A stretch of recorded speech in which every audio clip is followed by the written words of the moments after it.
ఈ ప్రకారంగా కామము ఈ మూడింటిని వశపరుచుకొని లోపల ఉన్న ఆత్మస్వరూపాన్ని ముట్టడిస్తుంది, అంటే కప్పుతుంది. ఆత్మ ఎప్పుడైతే కప్పబడిపోయిందో ఇంకా కామం విజృంభిస్తుంది. మనస్సును బుద్ధిని తీవ్రమైన మోహంలో పడేస్తుంది. విమోయ యతి అంటే మోహంలో పడేయడం.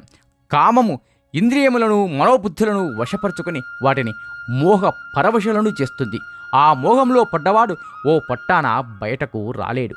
ఆ ప్రకారంగా మోహము జీవుని వశం చేసుకుని వాడిని పడగొట్టేస్తుంది, తనకు దాసునిగా చేసుకుంటుంది. మరి ఈ శత్రువును ఎలా జయించాలి అంటే ముందు శత్రువు ఏర్పరచుకున్న ఆశ్రయాలను, స్థావరాలను వశపరుచుకోవాలి.